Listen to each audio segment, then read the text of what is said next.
जरूरत हो वही बल्ब जलाए, जहां जरूरत नहीं हो उस ऑफ रहे। मैंने एक अरबपति को चेन्नई में देखा, मुसलमान था वो, उसके यहाँ देखा वॉशरूम में गए, बल्ब ऑन किया, फिर वहां से निकले, बल्ब ऑफ हो गया। दूसरे सारे कमरे के बल्ब ऑफ है, जहां हॉल में बैठे हैं लोग वही बल्ब जल रहा। अगर अंदर कमरे में घुसे लाइट ऑफ। मैंने कहा कितना बिल आता होगा? कहा वो 2000-2500 समथिंग बिल आते हैं।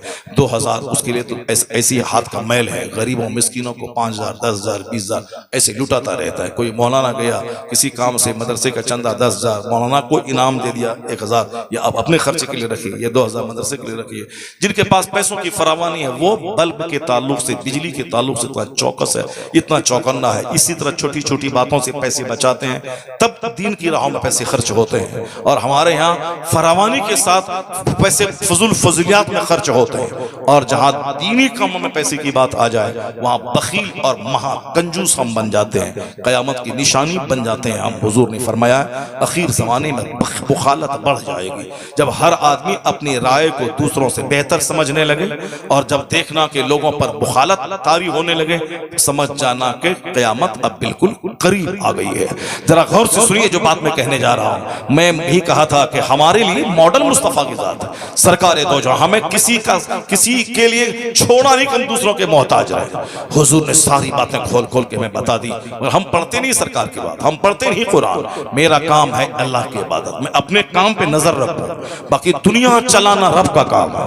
हुकूमत देना, हुकूमत छीनना यह रब का काम है। तो हमारी सारी एनर्जी उसी पे लॉस हो रही है। एक एक घंटा बैठ बैठ के बिला वजह बहस है। साहब किसकी गवर्नमेंट बनेगी, नहीं होगी, कुछ कोई फायदा नहीं हुआ। इस बहस से कोई फायदा नहीं होने वाला।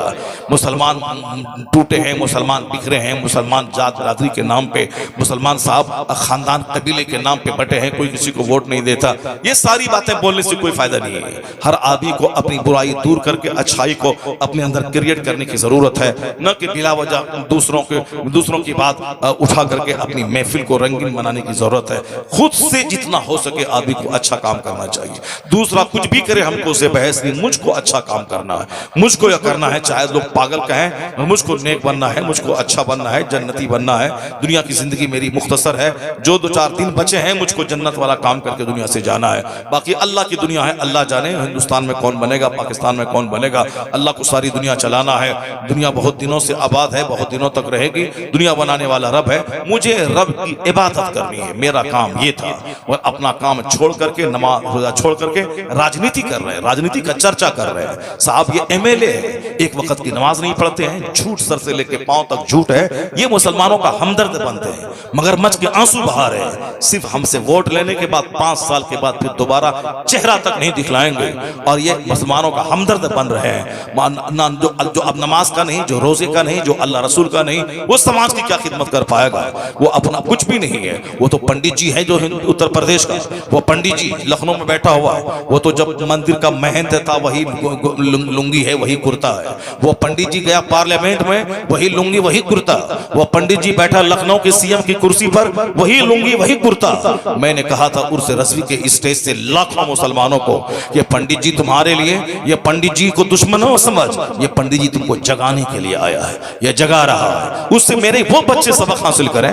जो बच्चे मुखिया नहीं प्रधान नहीं बनते हैं तो आलिमों का हाथ चूमते हैं, लेकिन जैसे ही प्रधान बन गया अपने आप को प्रधानमंत्री समझने लगता है। बोली बदल जाती है, लिबास बदल जाता है, जीने का अंदाज बदल जाता है। विधायक बना तो अब तो वो फिर फिरौन बन गया, सांसद बना तो अब तो वो आदमी दूसरों को समझना ही छोड़ देता है। अब उनके दोस्ती के सर्कल काफिरों के साथ, अब उनका लिबास बदला, उसका शराब पीने की शाम बदल गई, और दोस्तों के सर्किल बदल गया। सब जबान बदली, लिबास बदला, अंदाज बदला, दूसरों से मिलना छोड़ दिया। ये पंडित जी जब मंदिर में रहता था तो भी लुंगी कपड़ा पहनता था, जब दिल्ली में 15 साल रहा तो भी लुंगी और कुर्ता पहनता था, और अभी 8 साल से उत्तर प्रदेश के लखनऊ में वो वही लुंगी और हाफ पैंट पहनता है। और वो जाता है अयोध्या होली और दिवाली मनाने के लिए। वो आरएसएस का आदमी है, वो अपने तंजीम का मजबूत कैडर है, वो मुख्यमंत्री है, तो मगर अपना लिबास नहीं छोड़ा। खान पान वो जमीन पे बैठ करके वो सब्जी खाता है, उसको नहीं छोड़ा। मेरे बच्चों को शर्म आनी चाहिए। थोड़ा सा पैसा हुआ तो जबान बदल गई, थोड़ा सा पैसा बढ़ा लिबास बदल गया, थोड़ा सा पैसा बढ़ा जीने का स्टाइल बदल गया। अब आलिमों से मुलाकात छोड़ दिया, मस्जिदों में आना जाना छोड़ दिया, जुमा की नमाज छोड़ दी, अब होटल अटेंड करना शुरू किया।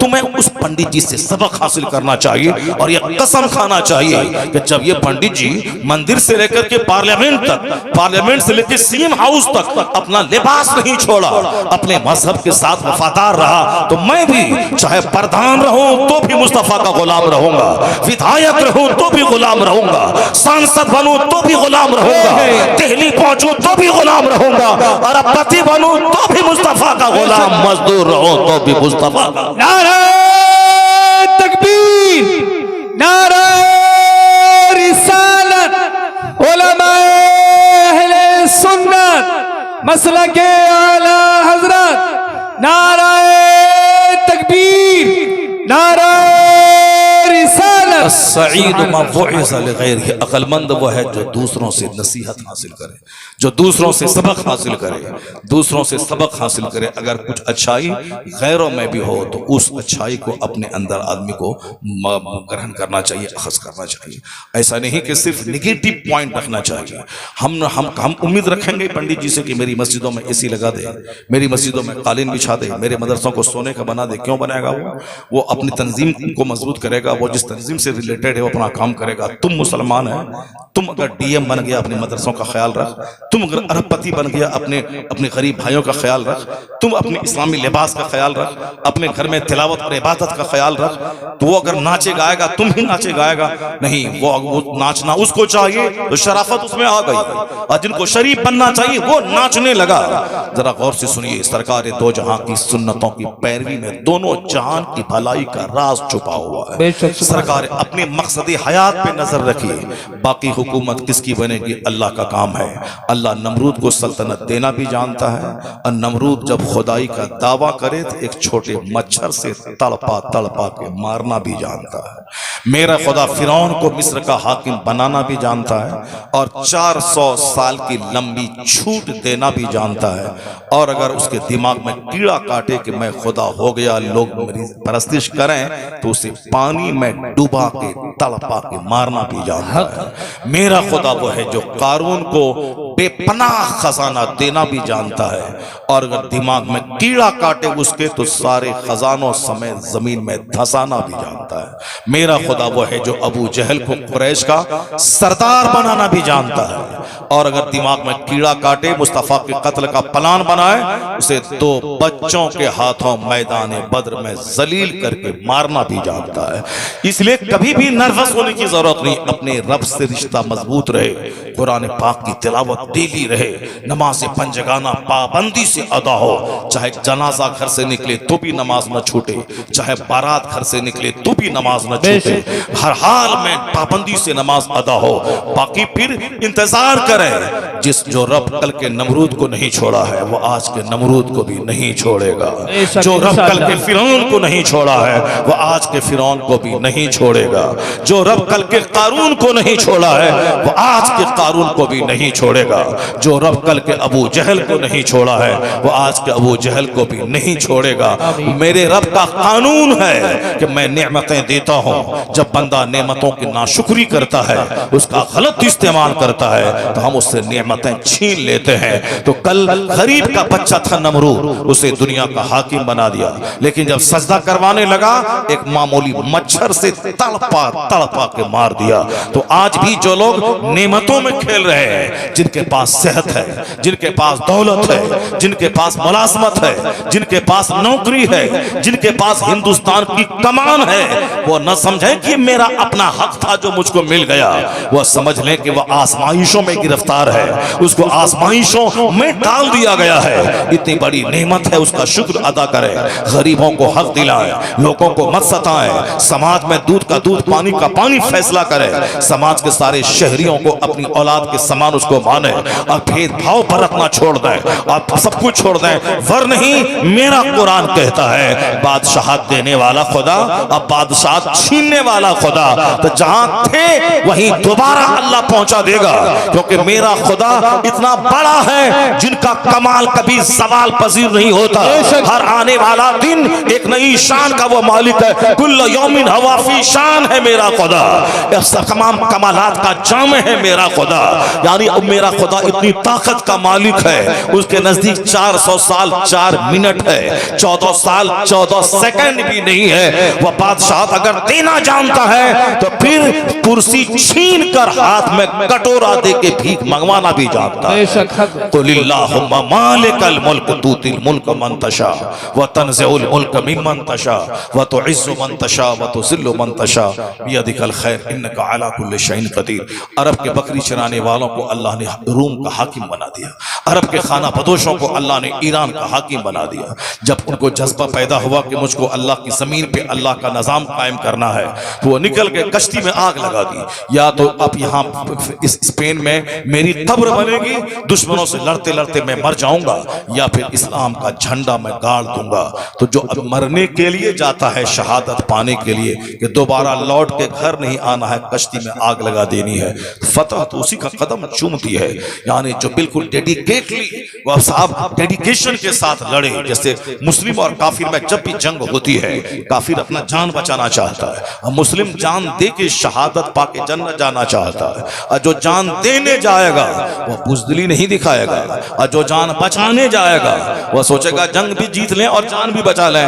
ऐसा नहीं होता है। और जो जान देने जाता है उससे कभी भी कोई पंगा नहीं ले सकता है, क्योंकि वह जान बचाने नहीं गया, वो जान देने गया है। जब जान देने गया है तो आसानी से जान नहीं देगा, आखिरी दम तक 2 4 10 20 50 को जहन्नम पहुंचाएगा, फिर आखिर में शहादत का जाम पिएगा।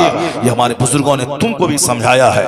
ताकतवर मोमिन अल्लाह को पसंद है, ताकतवर मोमिन बनिस्बत कमजोर मोमिन के अल्लाह को पसंद है। जो हदीस मैंने पहले पढ़ी थी, ताकतवर मोमिन अल्लाह को पसंद है।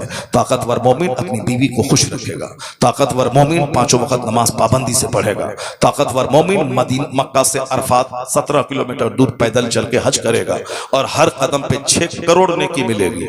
आला हजरत ने पूरी जमीन की पैमाइश की है और बताया है कि कितने खरब, कितने अरब, कितने करोड़ नेकियां पैदल चलने के बाद मिलती हैं। हर कदम के बाद 6 करोड़ नेकी मिलती जो पैदल चलेगा। बदन में ताकत रहेगी, सीना मजबूत रहेगा, तब बंदा पैदल चलेगा। यहाँ तो गुटखा खा खा करके इतना कमजोर बंदा हो गया है कि 10 कदम दौड़ता है तो सीना कांपने लगता है और सीने पे हाथ रख के चलता है। तो इतना कमजोर आदमी न अपनी बीवी को बचा पाएगा, कमजोर आदमी न नमाज पढ़ पाएगा, कमजोर आदमी न हज कर पाएगा, कमजोर आदमी न पासपोर्ट ऑफिस में लाइन में लग करके 2 घंटा खड़ा रह पाएगा। बेशुमार लड़कों को हम लोग देखते हैं वो लाइन में खड़ा है, अब साहब चक्कर आया गिर गया। ये छोकरा 18 साल का चक्कर आया गिर गया, या 28 25 30 35 50 साल का बूढ़ा अधेड़ आदमी वो लाइन में खड़ा है 5 घंटे से, कोई चक्कर नहीं है। और ये 18 साल का छोकरा चक्कर आया है गिर गया है। सिर्फ सिगरेट पीना, तंबाकू खाना, गुटखा खाना, झूठ बोलना, 24 घंटे स्क्रीन पे निगाहें टिका के फिल्में और फजूल बातों को देखना। मोबाइल आग से चार्ज होता है और आग को कंट्रोल में रखोगे तो घर में खाना बनेगा, और आग अगर गालिब आ गई तो पूरा घर जलकर राख हो जाएगा। इसलिए मोबाइल को कंट्रोल में रख। अगर मोबाइल गालिब आ गया तो तेरी सोच, तेरी समझ, तेरा जिस्म, तेरा दिमाग सब जल कर राख हो जाएगा। तेरे बच्चे, तेरी नस्ल, तेरी औलाद, तेरा घर सब जल जाएगा। इसी तरह जल रहा है जिस तरह आए दिन अखबारात में खबरें मिल रही हैं। मुसलमान की खूबसूरत बेटी बरेली इलाके में गैर मुस्लिम के साथ शादी कर ली, मुसलमान की बेटी आजमगढ़ में एक गैर मुस्लिम के साथ शादी कर ली। एक मौलवी मौलाना, बरेलवी मौलाना की बीवी 2 दिन पहले वो गैर मुस्लिम के साथ भाग के शादी कर ली। जाहिर सी बात है जब घर में ईमान नहीं रहेगा, इस्लाम नहीं रहेगा तो वही होगा जिसका तमाशा सारा हिंदुस्तान देखा। जब आप दूसरों, हम पर्दा फर्ज है, देवर से पर्दा फर्ज है, चचेरे भाई से पर्दा फर्ज है, अपने भांजे से पर्दा फर्ज है। क्यों? भांजे से निकाह हो सकता है। अगर मामू मर गया, ममानी से निकाह भांजे का हो सकता है, जिससे निकाह हो सकता है उससे पर्दा फर्ज है। अगर चचा मर गया, तो चची से भतीजे का निकाह हो सकता है। जिससे निकाह हो सकता है अपने जवान भतीजे से भी पर्दा फर्ज है। जिसने भी अपने जवान भतीजे के साथ अपनी बीवी को, नहीं वो तो बेटा है, वो तो बेटा है, भेजा, कुछ दिनों के बाद पता चला कि चचा अपनी जगह है, भतीजे के साथ दिल बहला रही है उनकी बीवी भतीजे के साथ। और एक भतीजे ने अपने चचा को गोली मार दी कुछ दिन पहले, जब वो चचा ने सख्ती की कि नहीं तुमको ऐसे इनके साथ नहीं जाना है, उन्होंने गोली मार दिया अपने चचा को। अब तुमको छोड़ देंगे, तुम चचा मेरे बाप का भाई हो तो क्या, भागो, इसको मैं नहीं छोड़ूंगा। ये हिंदू दोस्त गैर मुस्लिम दोस्त के साथ एग्जाम दिलाने के लिए भेज रहा है बड़े मौलाना साहब। अब जब वो दोस्त उसकी बीवी को लेके चला गया, अब उसी से शादी ना चली। एक तो शादी करना अलग है, मजहब खत्म हो गया, दीन खत्म हो गया, काफिरा बन गई, मुर्तद